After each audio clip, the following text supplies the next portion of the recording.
Dans cette vidéo, nous allons illustrer sur un exemple le théorème d'invariance de l'homologie polyédrale par subdivision et plus généralement d'indépendance du calcul de l'homologie polyédrale par rapport au choix de la décomposition polyédrale.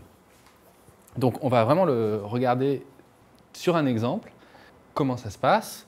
Et donc pour ça, on va prendre l'exemple du tore et on va faire d'abord des rappels d'une vidéo précédente. Donc, quand le tore T, il y a une décomposition polyédrale très simple.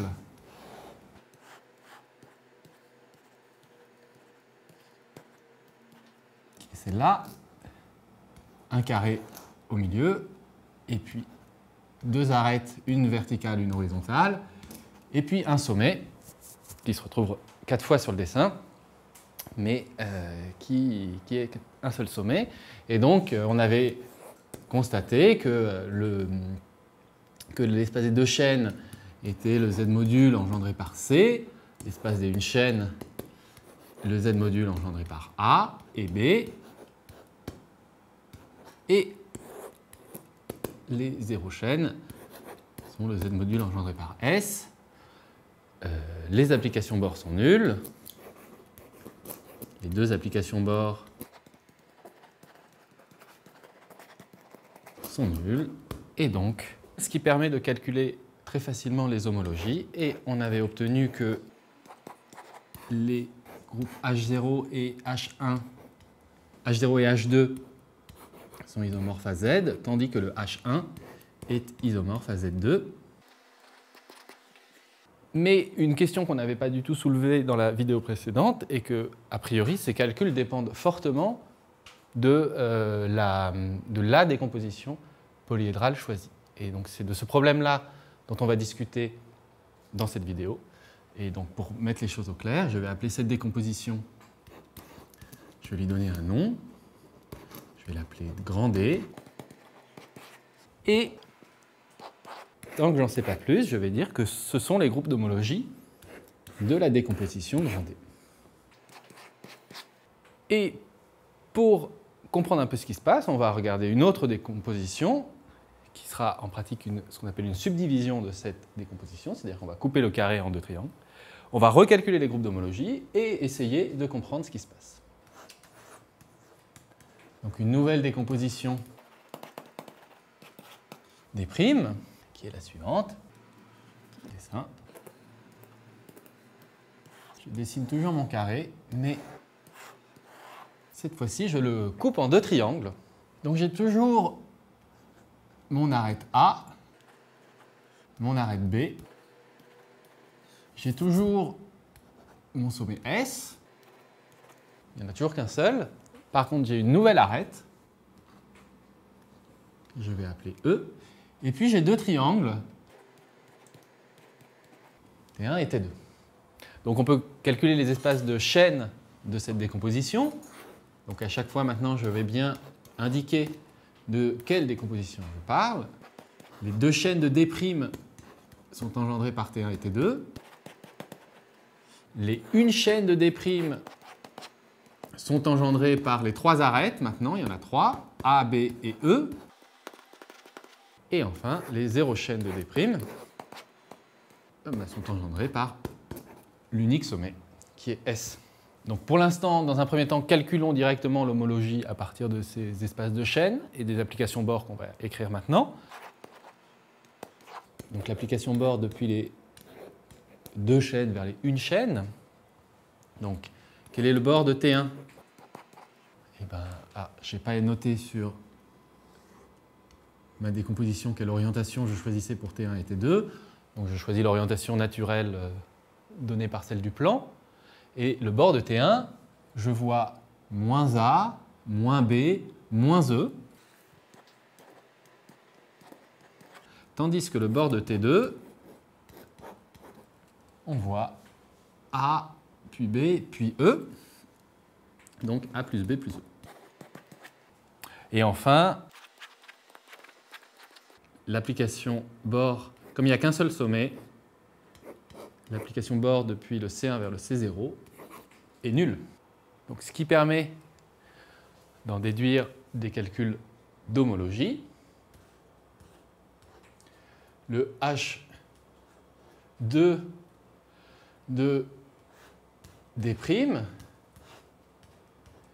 c'est le noyau de l'application Bohr, cette application Bohr-là.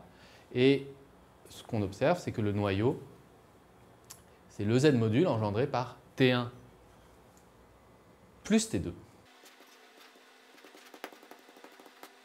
Donc c'est le groupe Z. Et donc, géométriquement, c'est assez naturel. Si on veut un deux cycles, ben, il n'y en a qu'un seul qui est tout le carré, donc la somme des deux triangles. Ensuite, le H1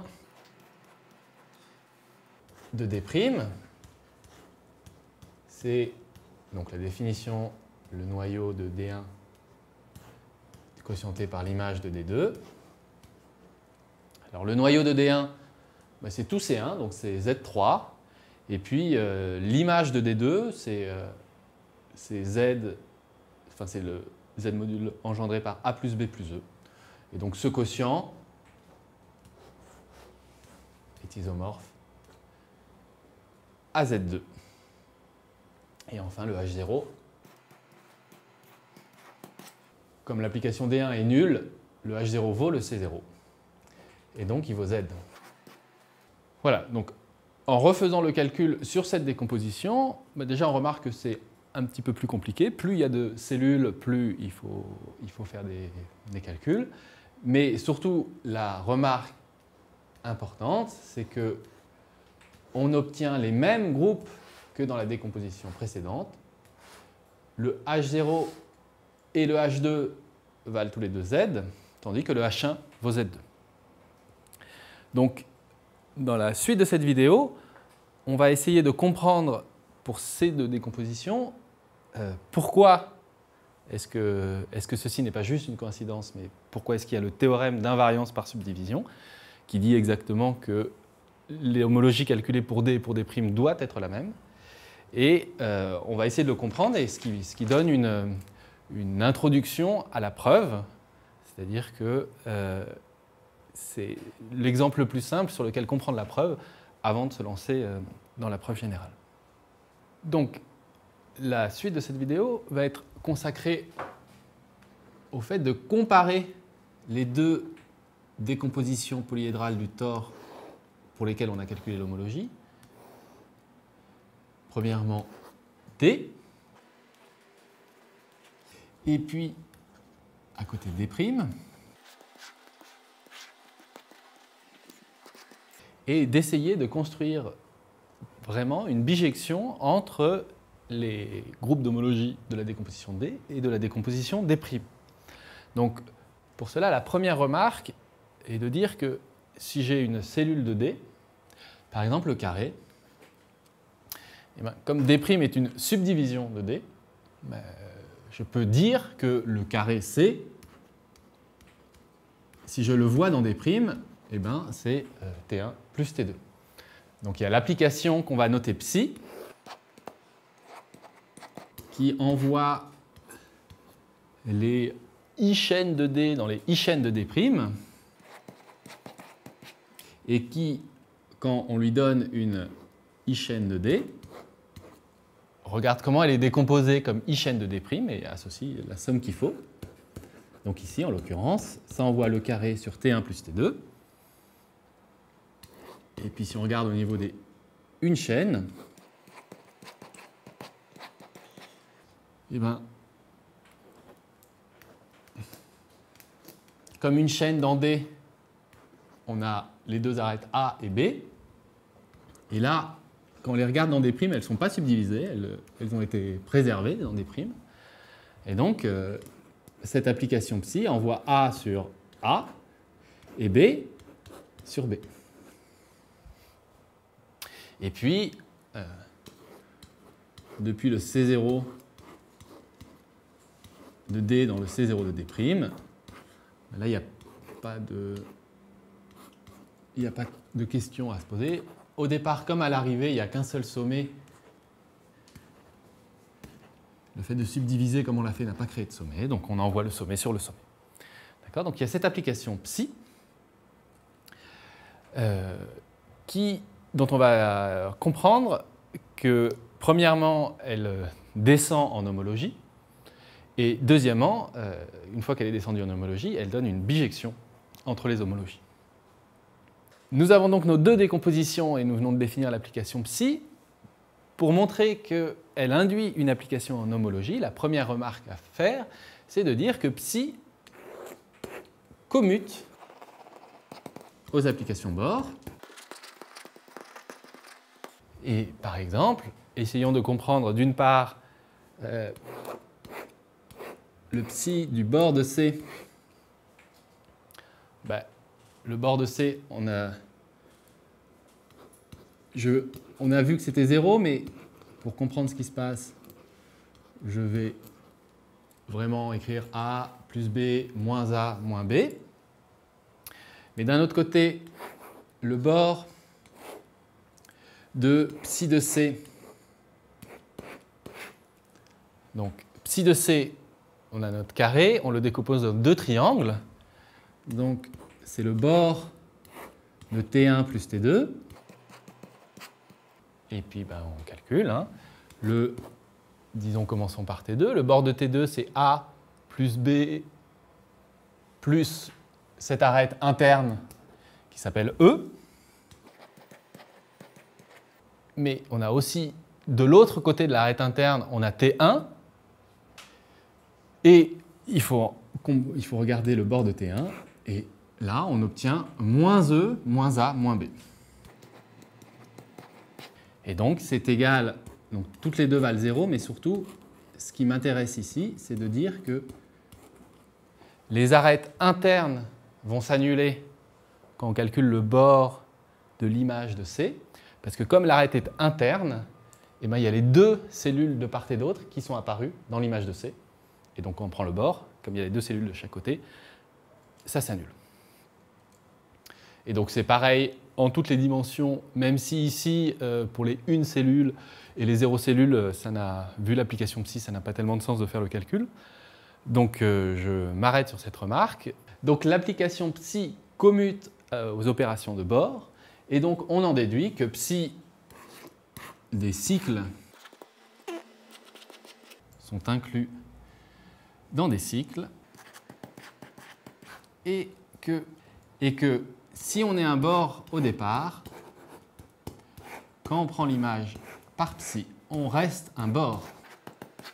Autrement dit, psi induit une application grand psi en homologie. Ce que je prétends maintenant, c'est que cette application grand psi est un isomorphisme des groupes d'homologie, ce qui nous donnera une bonne raison pour le fait que les deux calculs d'homologie avaient donné les mêmes résultats. Ce que je prétends maintenant, c'est qu'on va démontrer que psi est un isomorphisme des groupes d'homologie. Et donc, ça va justifier le fait que les deux calculs de l'homologie pour D et pour D' avaient donné les mêmes résultats. Pour cela, on va d'abord montrer qu'elle est surjective, c'est-à-dire que tout cycle de D' est homologue, donc modulo les bords, à un cycle, à l'image d'un cycle de D.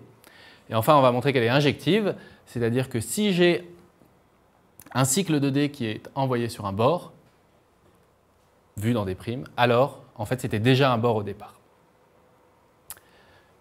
Donc, commençons par la surjectivité de psi.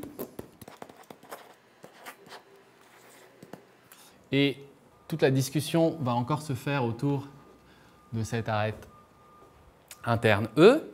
Donc je vais prendre un 2 cycles de D', et c'est notamment une 2 chaînes, donc il a un coefficient devant T1 et un coefficient devant T2. D'accord? Et je voudrais montrer qu'il est l'image par psi d'un 2 cycles de D. Donc, qu'il est dans l'image de grand C. Donc, on veut montrer qu'il est dans l'image de cette application petit psi.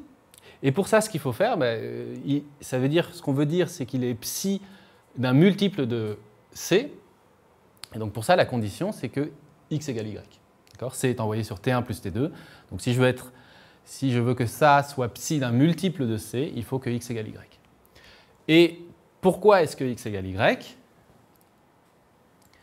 Eh bien, à nouveau, à cause de l'arête interne.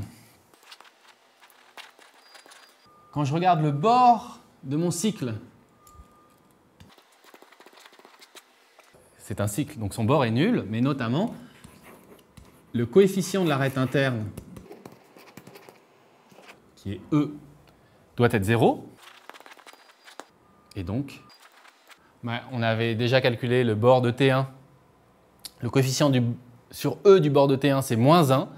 Et le coefficient sur E du bord de T2, c'est plus 1. Et donc, sur E, le bord de ce cycle-là, c'est y moins x est égal à 0. D'accord? Donc, plus généralement, quand je prends un cycle dans ma petite décomposition, je prends une première tuile et puis je vois une arête interne dans son bord. Et bien, comme c'est un cycle, cette arête interne ne doit pas apparaître dans le bord, donc la tuile qui est de l'autre côté doit aussi apparaître dans le cycle. Et donc comme ça, je pave toute la grosse cellule. Et puis je fais ça cellule par cellule. D'accord? Donc sur cet exemple, le raisonnement qu'on fait sur cet exemple peut se faire plus généralement, et au moins dans le cas des surfaces, sans problème. Et ça montre la surjectivité de psi, au moins pour le cas des deux cycles. Donc on vient de voir qu'au niveau des deux cycles, l'application psi va être surjective, mais on va maintenant regarder ce qui se passe au niveau des 1 cycles, parce que ça va permettre de comprendre la formulation. Tout cycle de D' est homologue à l'image d'un cycle de D. Donc je l'écris. Tout 1 cycle de D' est homologue à l'image d'un cycle de grand D. D'accord? Donc, dans le cas des deux cycles, on vient de voir ce problème des arêtes internes qui doivent disparaître dans le bord. Ici, on va voir un phénomène un peu différent qui est la nécessité de bien considérer des cycles homologues. Et donc, pour ça, qu'est-ce qu'on voit comme cycle dans D'? En fait, les trois arêtes qu'on voit, A, B et E, sont toutes des 1 cycle. Donc, on va écrire chacune des trois comme homologue à l'image de quelqu'un, et ça donnera le résultat. Donc, ce qu'on peut écrire, c'est que, d'abord, pour A et B, c'est pas très compliqué. A, c'est psi de A. B, c'est psi de B. Donc là, on est directement dans l'image des cycles de D, donc il n'y a pas de problème. La question se pose pour E. Parce que donc, E est un 1 cycle de D', mais qui n'est pas du tout dans l'image des 1 cycle de D. Donc pour ça, il faut regarder l'homologie. Et ce qu'on peut dire, c'est que dans le bord, par exemple, de T2, je vois E plus A plus B. Donc au bord de T2 près, E est homologue à moins A. Donc E comme ça est homologue à moins B moins A. Ce que j'écris, c'est que E, c'est le bord de T2 moins B moins A. Et donc, j'écris E comme un bord de quelqu'un dans D' plus psi d'un 1 cycle de D. Donc on obtient bien sur cet exemple la phrase qui est au-dessus. On est homologue à l'image d'un 1 cycle.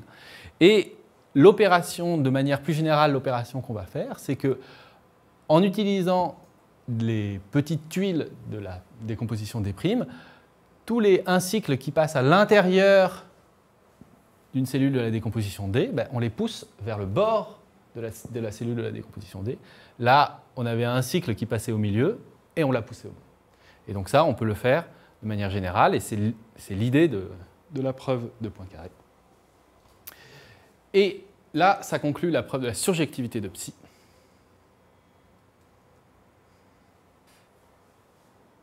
Donc, il nous reste à voir le problème de l'injectivité de psi. Et donc, pour ça, il faut prendre un cycle ici, supposer que son image est un bord, et montrer que c'est un bord au départ.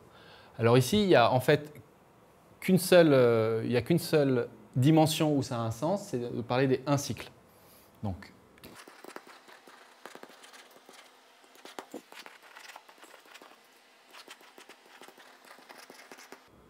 d'accord ? Donc, on prend un cycle et on suppose que son image est un bord. Donc, on écrit psi de sigma est le bord de tau, tau qui appartient à C. Et moi, ce que je veux montrer, c'est que tau est, là, dans ce cas-là, est l'image, que tau est dans l'image de psi, et donc qu'en fait, il y a une 2 chaînes ici, telle que sigma et son bord. C'est-à-dire qu'on voit déjà le bord au début. Donc, pour montrer ça, précisons que tau, eh bien, pour l'instant, est une 2 chaînes ici, et on voudrait montrer que c'est en fait qu'elle provient d'une 2 chaînes là. Et pour ça, la remarque à faire, c'est que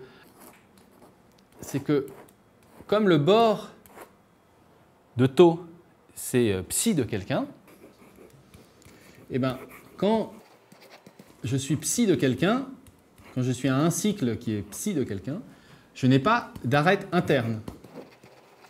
D'accord ? Le coefficient, si je prends un cycle ici, bah, c'est une combinaison de A et de B. Et donc, quand je prends son image là, son coefficient sur E est nul. Et donc, de la même manière que dans la preuve précédente, si j'ai, donc maintenant tau, c'est une 2 chaînes dont le coefficient sur, tel que le bord a un coefficient sur E nul, donc il n'y a pas d'arête interne, donc il a autant de coefficients sur T1 et sur T2. Tau est de la forme, bah, je ne sais pas, xt1 plus xt2, c'est-à-dire c'est psi de x fois c. Et donc voilà l'idée de l'injectivité de cette application psi. Donc je le redis d'une manière qui peut se généraliser assez facilement. Si j'ai un cycle dont l'image est un bord, mais cette image, comme elle n'a aucune composante interne dans la subdivision, eh ben, ce tau-là, dans son bord, il n'y a pas de composante interne, ce qui est équivalent à dire qu'il provient de quelqu'un ici. Donc maintenant qu'on a établi que psi était à la fois injective et surjective, on en déduit qu'elle établit un isomorphisme entre les groupes d'homologie de la décomposition D et les groupes d'homologie de la décomposition D'. Donc pour ces deux décompositions, c'est les mêmes groupes d'homologie. Et remarquons que là, ce qu'on a utilisé, c'est que D' est une subdivision de D, c'est-à-dire qu'on a coupé les cellules de D en sous-cellules. À partir du fait qu'on vient de démontrer que l'homologie est invariante par subdivision de la décomposition, on peut montrer qu'elle ne dépend pas du tout de la décomposition polyédrale, l'idée étant que on peut trouver des subdivisions communes. Donc faisons un exemple.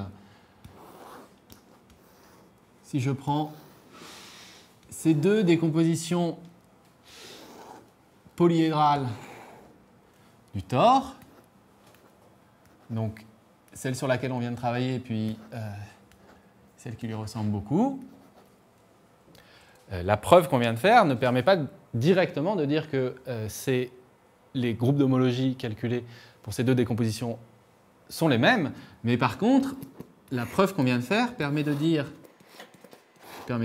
une troisième décomposition. Donc là, j'ai rajouté un sommet, j'ai coupé cette arête en deux, puis par rapport à celle-là, j'ai rajouté deux arêtes, et puis chacun de ces triangles a été coupé en deux triangles. Bref, ici, c'est une subdivision,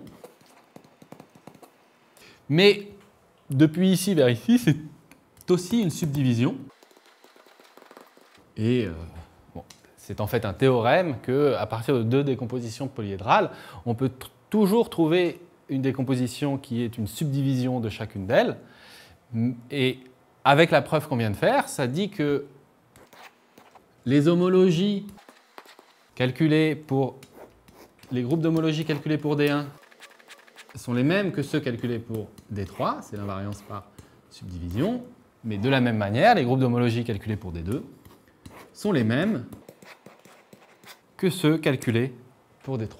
Donc avec le théorème qui dit qu'on peut toujours trouver une subdivision commune à deux décompositions polyédrales, on a le fait que l'homologie ne dépend pas du tout de la décomposition polyédrale. Et donc à partir de maintenant, on ne note jamais la décomposition polyédrale dans les groupes d'homologie. C'est un invariant de l'objet topologique.